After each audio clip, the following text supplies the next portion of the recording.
Chris Okay. Avina with American Outdoor News. I'm here with Mike Tussey from Nomad.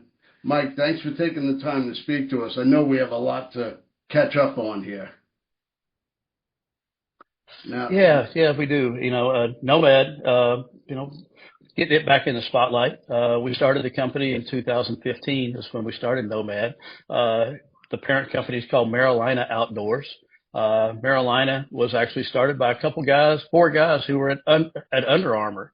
And those guys started, hook fishing and Nomad Outdoor clothing. And, Nomad started in 2015 and the hook fishing side started in 2014. can you tell me about the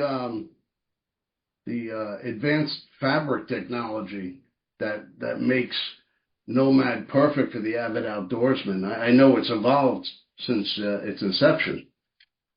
Yeah, materials evolved, craftsmanship's evolved, since, the 2015 inception of Nomad. So 10 years down the road, let's take a simple pair of canvas cotton pants that we had in 2015 that we started with. And, some of the complaints were that the fabric faded. There wasn't stretch in the fabric. And now today you take and you put it 97% cotton canvas and you add 3% spandex to that material. And now you get the perfect hunting pant. It's very comfortable. It's very soft. It's got four-way stretch in it that when you're climbing a tree stand up and down that, there's that stretch in the fabric and that pant's not grabbing and holding you back. So a lot of advances in fabrics, things like called DWR finish that is a waterproof finish that's put on clothing that you can take a water bottle and you can pour it across the clothing and the water just beads up and rolls off. So there's a lot of advances in clothing today that we're using and other companies are using too. So it's Hmm. just keeping up to date with all the new technology that's out there and introducing it to the hunting world. So the fabric actually moves with you instead of uh, hanging off you like the old time clothing did. Correct. Correct. And you add things what's called articulated knees. It's adding just a little bit of fabric to the knee area and you're sewing it together above and below and it allows your knees to, basically only, expand through the material there. So you're not getting caught up. You're taking a four-way stretch in the crotch area and putting a gusseted crotch in there. So you're adding extra material to the crotch. So if you take a look, you probably have a pair of blue jeans on right now. You've just got a straight seam that goes up one leg, down the other, and, right through the crotch area. So you Yeah. take that gusseted crotch area and you expand it. So you've got another piece of material here.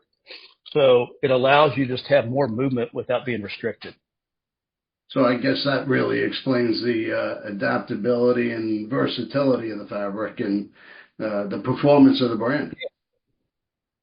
Yeah, it does, and you add that, you've got, waterproof clothing that, that's in one of our big lines for the winter is called Conifer. And that has, a windproof membrane in it. It's waterproof zippers. So you're adding a lot of these things to this, to clothing that makes the elements tolerable when you're out there hunting. Yeah, I know we had discussed this the other day briefly. I use some of your product, and I have a friend of mine who's a retired police officer. He swears by your brand that there's nothing warmer in the woods, and I gotta tend to agree with him. Yeah, well, we have some really warm clothing, and we talked about that. And I probably guessing that it's the Cottonwood collection that we have. It's a really thick Berber fleece uh, bib, pant, and jacket that we have. It's really, really warm. It's designed, for cold weather hunting for a bow hunter because it's quiet. Where the conifer is cold weather gear too, and it's our most extreme but it doesn't have the soft fabric that has. And, it's really designed more for the gun hunter. So when we're taking these clothes and we're making them and kind of come up with different designs, we're looking at the bow hunter, we're looking at the gun hunter individually and trying to figure out what those hunters need, and even today, there's thoughts out there that we have, like the new idea in bow hunting is tethered hunting, where you're sitting there in a tethered saddle Yeah. and so really right now, there's nobody out there making any clothing designed for that saddle hunter. Okay. Yeah. For me this fall, I'm going to try to hunt in a saddle for the first time, and I want to see how the clothing binds. Where can we put cuts in the clothing? Where can we put a zipper maybe to open that clothing up on a jacket to where it spreads out on the saddle, to where it's not pinching and clothing up on you and hindering your hunt. So just, Nomad is built by hunters for hunters. It's kind of the way I look at it. We hunt, and that's how we design our clothes. Yeah, I would look to put in an extra tether to fasten you to the tree. Yeah. I get since I quit smoking, I get a little vertigo when I get up too high sometimes. So I don't know if saddle hunting is for me. Well, I'll find out, I guess, this fall because I've never done it, and you know, I don't mind, climbing up a tree, but so we'll see how that works out, with the saddle. I mean, it makes sense. It makes perfect sense. You got a lot of versatility and mobile, and it looks pretty comfortable. But Yeah, no, it does, But like I'm saying, there's specifics to it that you've got, the ropes tethered to the tree and they're coming here and you've got that saddle on. Now, I've talked to a lot of people on it and they say, okay, yeah, my jacket gets bunched up in the back. How can we fix that? So there's just little ideas that we have to come up with to try to fix it, to make that comfortable for the hunter, to where your clothing actually works for you in those different situations, Yeah. It's just like I said, the articulated knee. That knee allows you, the gusseted crotch also allows you to climb those tree steps, get up in a tree, or, if you're going over top of a log and it's not binding on you. So little advances like that in technology that have come along in clothing over the years. And if you can sit and you think about how can we fix this, and like I say, that's building clothing for hunters by hunters. Now you're actually taking a step back in your camo patterns this year. Well, I don't want to say a step back. You're stepping back into a pattern you've used that's actually advanced. Yeah. No, we're going back into the archives, let's say. So Mossy Oak is our partner. We have an exclusivity contract with Mossy Oak that's the only brand of camo that we're putting on our clothes. I'm very, very comfortable with Mossy Oak. I love the pattern. Great people there. And so we've reached back into the archives of Mossy Oak, and we're bringing back New Breakup. New Breakup camo came to the market in 2002. It was really the first photorealistic camouflage pattern that they actually, took in-depth look at, and they've got a great background in it of the new bottomland, and then it's laid out on top of it with sticks and leaves, so photography wise, and computer generated, and looks fantastic. It's got a lot of shadows in it and stuff. It's the perfect tree stand, camouflage, I believe. So it hasn't been around. I think when I was talking to the guys at Mossy Oak yesterday, they said they thought that the last production run of it was probably in 2009 when another camouflage came out that they had. So they stopped it then. And so about 15 years, 16 years, that camo hadn't been around. And when you look at it, all these other vintage camo patterns and even vintage clothing people want in the hunting world. So we're bringing that vintage camo pattern back. And then we're going to bring in all this new technology into our clothing and create great products for the hunters, a vintage camo pattern with great technology. Well, what new products can we expect for this year and beyond? What are you working on? Yeah, so like I said, the Rubline collection is probably the one that I'm most excited about. That's the one where we've taken the old cotton canvas and we've added the spandex to it, so it's got the stretch. So that's going to be in a pair of pants. Have regular waist sizes and links to it, so you can buy it, to fit each individual. We'll have a field shirt, which will be a button-up shirt, so in that cotton canvas spandex.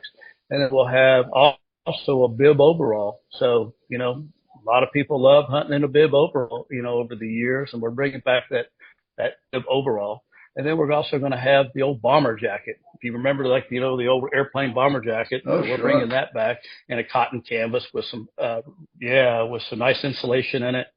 And so that'll be part of it. So that's going to be my favorite collection for the spring or for the fall that I'm really looking forward to. And then we have a couple other clothing collections that have been with us for years. The Harvester series is a mid-season, cool weather gear. It's a Berber fleece, real quiet for bow hunters. We have it, a pant, a bib, and for this first time this year, we're going to put a vest in there for it. So we've got a vest, and then we have a jacket for it. So that's one of the great collections that we have. And then, like we said, we have the cottonwood and the conifer collection. So we try to have clothing early season, mid season, late season for all the hunters is what we have. Yeah. Yeah, I've always been oh, go ahead. I'm sorry. Yeah, and we're not just keeping New Breakup is one of our patterns for the fall. We'll also have original Bottomland, which was the original Mossy Oak pattern. A lot of companies that have it too, but we will have it. So we'll have all this clothing in Bottomland and in New Breakup camouflage for the fall. Yeah, I've always been a big fan of a hunting vest because there's a lot of versatility for it. You could use it in the early season, mid-season. Could use it as an extra layer in the late season, and pockets are easily accessible. Yeah, no, a vest is one of my favorite things, you know. So, you know, you get up in the morning and, you know, it's, let's just say early season, you know, and you don't want to put on the, you know, your base layer, but it's cold, but you want to throw that vest on over top of it to keep your core body warm, and that vest is the perfect piece. You know, if it warms up, hang it on the tree behind you, put it in your backpack and put it away. But a vest is really, really good, especially for bow hunting. If you're still wearing it, you don't have to worry about those sleeves slapping your, you know, your bowstring or anything like that. So a vest is one of the most, you know, utilized pieces of clothing out there, I think. Yeah, the bibs as well for mid and late season. That's all I wear. Yes. It keeps you cool, warm, and if it's really chilly out, you can take one of the hand warmers, just stick it in the top of the bib. It keeps your core nice and warm. Yeah, yeah, no, bib overalls, you know, are fantastic. Bibs are great. You know, I mentioned base layers. We have a couple base layers coming. You know, we have a dual base layer, which is merino wool. Merino, you know, is fantastic that it absorbs that sweat, but it still keeps you, you know, warm. So it's fantastic. It's 170 GSM. That's the weight of it. And, that fabric feels really soft on you, keeps you warm throughout the day. And then we have another one along with our cottonwood, which is a Berber fleece, base layer. And it's probably our warmest. And, you know, that's for the really cold weather extreme. You put it together with the cottonwood like your buddy wears, and you're going to sit out there, you know, in single digit temperatures and still be comfortable. And with all these pieces, we have accessories, we have hats, we have gloves, we have neck gaiters. So I don't think there's anything that we've really left out of the fall collection that, you know, that somebody could ask for. So, you know, adding accessories to everything, you know, bibs, pants, jackets, vests, you know, we've got it all. So, you know, we have it on our, direct-to-consumer website. You know, it's there, Nomad Outdoor. It's available at Sportsman's Warehouse, Amazon. So, you know, we're out there. And then we just picked up a new rep group. So start looking for us in all the independent stores again. You know, we'd kind of let that slide a few years ago to where we weren't doing independent stores. We were looking at that direct-to-consumer model. But now we're going back to that idea that, you know, hey, the hunters out there, they visit those mom and pop stores again, you know, and we want to put our clothing in there and be viable for all those people that want to shop mom and pop. Yeah, when it comes to hunting clothes, I like to touch and feel before I buy it. You know, me, I hunt in the Adirondack Mountains in New York, and it does get pretty cold. So trying something on ahead of time is always a bonus. What's something for the late season that you wear that you've been on a really freezing hunt? Well, my go-to, you know, if I'm gun hunting late season, is Conifer. If it's got that, you know, snowy, cold weather, you know, the Conifer has a DWR finish. It has a windproof membrane in it. All the zippers are waterproof. So if you get snow on you or if it gets sleet or rain, you're going to stay dry. It's very, very warm. and then put a base layer underneath it. I'm a big fan of the merino wool base layers because if you get in there and you do start sweating, you're not going to get cold because that merino wool will still keep you warm. It'll absorb that sweat, but still keep you in the warmth. So the Conifer series for late season for me would be my go-to, you know. Early season bow hunting and stuff I'm wearing this year. I'm really excited to wear that rubline collection, that cotton canvas. It's going to be quiet. It's got that spandex in it for, you know, the stretch to where if I'm pulling back on my bow, I'm not getting hindered, you know, here in the shoulder area or something, you know, with that tightness of the shirt. But, those are the two collections that I'm really, you know, going to be wearing this year. Have you personally been on any hunts that, your patterns have, well, the clothing in general have really made the hunt? Oh yeah, yeah. No, I mean, for me, I'm a huge turkey hunter. You know, huge turkey hunter. I love turkey hunting. Up this year, I finished my Royal Slam. I was in Mexico this year. You know, hunting Congrats. and you know, picking your camouflage pattern for your habitat is key. You know, and so like in our spring lineup, we carry bottomland again, and we're carrying green leaf camouflage, which has some leaves in it. So, you know, Mexico down there, you know, not a lot of greenery a lot. So you're taking bottomland around and wearing it. And so you blend into your environment very well, you know, with the mossy oak bottomland or a green leaf if it's, you know, in a situation like Florida turkey hunting in.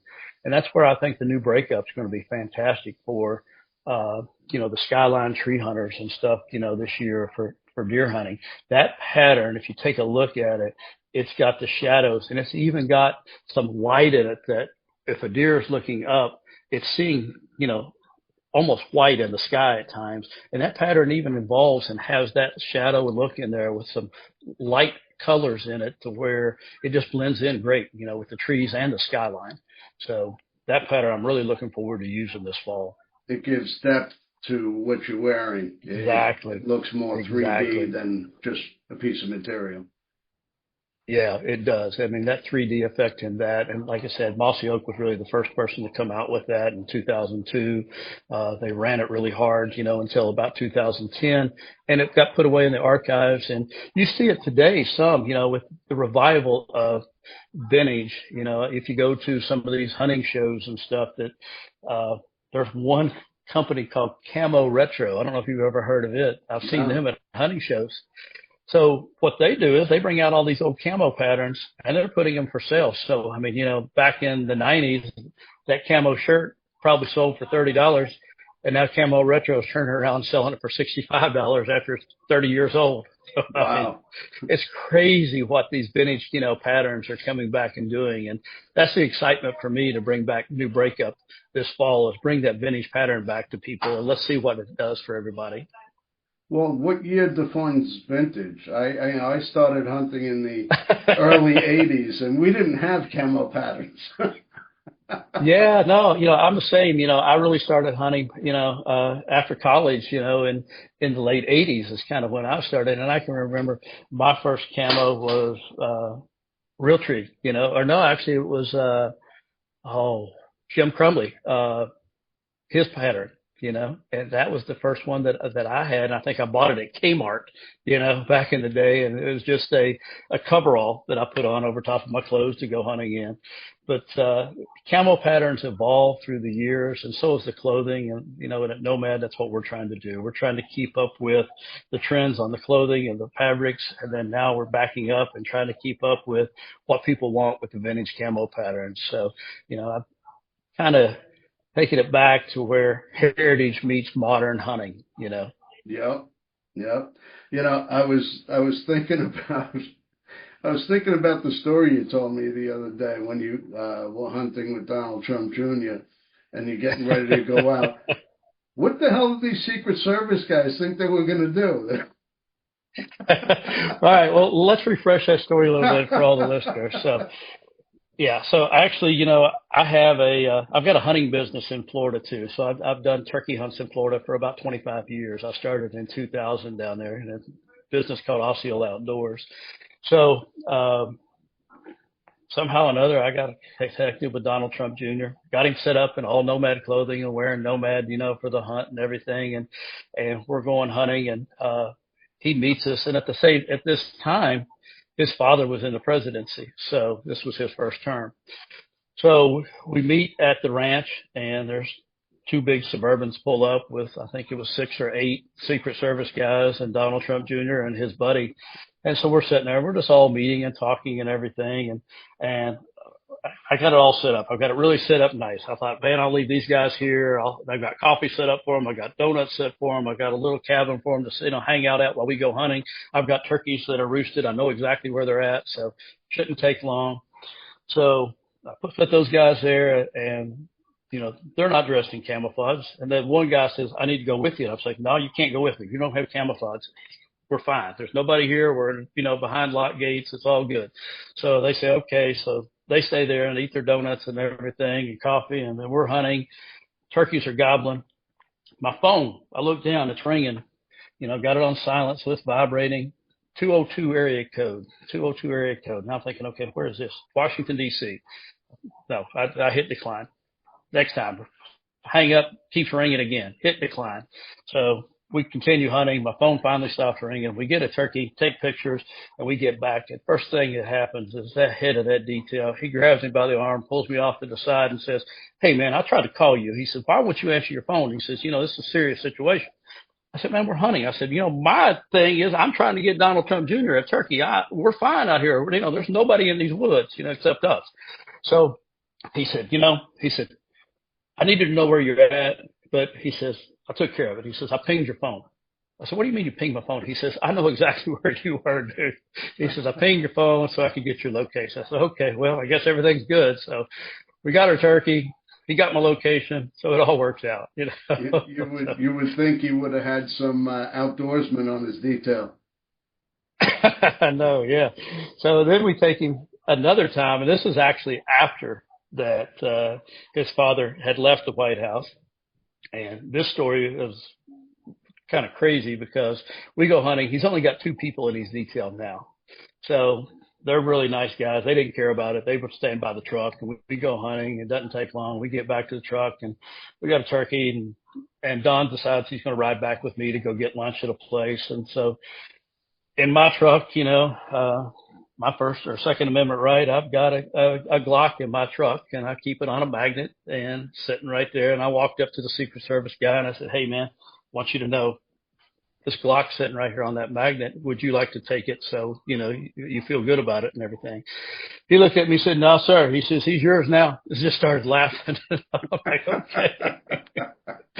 So the only thing I could figure out in that story is that, after taking him a couple times hunting, taking his family hunting also, that I had been vetted enough that they felt comfortable with me and a gun in the truck with the president's son. So, that's kind of how that worked out. That's funny. Yeah.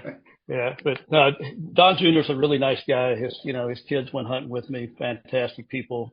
Donnie got his first turkey with me, a few years back. And so, I look forward to taking him hunting again. And usually every time that he goes, he's always wearing Nomad with me and stuff. And so I get him Nomad clothing, get Donnie clothing, and he's really good about that. And doesn't mind us taking pictures and sharing the pictures on our Nomad webpage and things. So it's worked out good for us. And so he's a friend of the brand. He's definitely been a friend to our industry. He's very visible. Yes, he is. And he was very visible now on this big beautiful bill here, to where they were trying to sell the lands out west and all that, and he was very boisterous on that, and which I guess he was maybe going against his father on that. I don't know if that was part of his father's deal, was that he wanted to sell the lands or not. I didn't keep up with it that much, but I know Don Jr. was against it and was boisterous about saving all of our land there. So. Yeah, I don't think the president was involved with that public land bill. That's they wanted to build housing. There's hundreds of millions of acres. Yeah, They don't that was need more public Senator Mike land. Lee, I guess, on that end. Yeah, you I open think the that was door Senator and Mike Lee on that part of it. You open the door and you let them build on that 2 million acres. Next time they're asking for 10 million acres. That's a whole Yeah. nother can of worms to talk about. Yeah, no, for sure. I mean, and today, all of our habitat is being encroached right now. I live in Florida and I've got a lot of hunting land, in the middle of the state around Lake Okeechobee. And all that land, I mean, it just seems like it's getting squeezed in. It seems like each coast is just growing closer and closer, to the middle of the state. And I've lost places to hunt, in the last several years Hmm. because of that. So, that public land, it should be there for years to come for the wildlife, and we don't need to lose it. That's for sure. Like I said, I think Junior he was a proponent for us on it and keeping it, and thank him for that. Yeah, he's a great representative, and firsthand, I lost my hunting club to builders. We had Yeah. 600 acres and a 60-acre lake. A builder bought the property. We lost our lease, and he put like 20 houses around the lake. It's tragic. Yeah. Yeah. No, it's happened a lot, down in Florida too. There's places that I've hunted that are now, like you say, they're housing developments, and it doesn't take long and there's no turkeys, there's no deer, there's none of that in that housing development anymore, and, Florida, I think for the first time now in 10, 15 years is looking at opening up a bear season. And, the reason they're opening up a bear season is basically because all of the bears are coming into the housing developments and stuff now, tearing up garbage and looking at that. And Hmm. so people are seeing more bears. There's actually more bears probably now than there was, for a long time in Florida. So that season's supposed to open up this fall in Florida. But I never it's what realized. happens when you build. Yeah, I never realized that Florida had such a large bear population. Yeah, yeah, they do. We actually had a season, uh, like I said, I think it was 10, 12 years ago, something like that, maybe even a little longer. So they opened the season and it was just over the counter. And I think that their goal was to take 350 bears in a week, and it was statewide. So there might have been a couple of counties that were closed, but it was mostly statewide. Hmm. And they reached that goal the first day. So really, I mean, they had no idea how many bears there were. I mean, if you can shoot 350 bears the first day, and now Florida Game and Fish is panicking. They're on all news sites, on all social media, everywhere, saying that, the season would close tomorrow at noon. And so, they closed the season the next day, which was supposed to be a 7-day season. Yeah. And they ended up, over 400 bears being shot, And so now what they've done this year is it's going to be a quota hunt. And in certain areas, there's only 75 tags. There might be 30 tags in another area and that. So which is a better way to do it. So, but, live and learn on that end of Well, they should trap them and relocate them to Alligator Alcatraz. it. That's really not too far from my house. So, with Nomad, I get to work remote. So, our offices are in Charleston, South Carolina. So I go up, monthly and spend a week at a time, or sometimes, a couple of times a month. But I live in Naples, Florida, and Alligator Alcatraz across Tamiami Trail. So it's out there in the middle of nowhere, actually. Well, I hunt, like I said, in the Adirondack, and we have some monster bear on the property, 500, 600 pounds. Um, Keeping my fingers crossed and doing our research for a new bear rug. So, I'll put in for our tag in Florida this year. I'll put a quote in, so I don't know if I'll get drawn, but hopefully I do. yeah, we're allowed one per season, whether it's with a bow, a rifle, or a muzzleloader. You just one per year. So, Yeah, yeah, but all right. yeah. Well, So we're running it'd out be of time interesting. here. But where can we find Nomad? No, man. Look up online at nomad outdoor.com. You can find Nomad you know, everything will be in Sportsman's Warehouse this fall Uh-huh. and Amazon and a few other stores. So, basically nomadoutdoor.com for our direct-to-consumer sales, and then Sportsman's Warehouse will have a huge collection, and then Amazon also this fall. All right. Well, I definitely But appreciate looking you. forward to it. I hope everybody likes the products this fall. The new Breakup coming out, the new Rubline series. Take a look at it, and then all of our, that we've had around for a while. The Harvest. Well, I think Looking Nomad good, has man. a It's pretty gonna be good. loyal. So. I think Nomad has a pretty loyal following. I think they're going to be pretty thrilled with what you have coming up this year. And um, outdoorsmen, we can never have enough gear. That's true. That's true. It doesn't matter how many, different camo patterns you have. A new one comes out and you want it. So we'll see what happens with this fall with our new launch and new Breakup. Absolutely. Well, I appreciate you taking the time to speak to us today, and I look forward to having you on again. Chris. Enjoyed it, man. Hope we can do it again.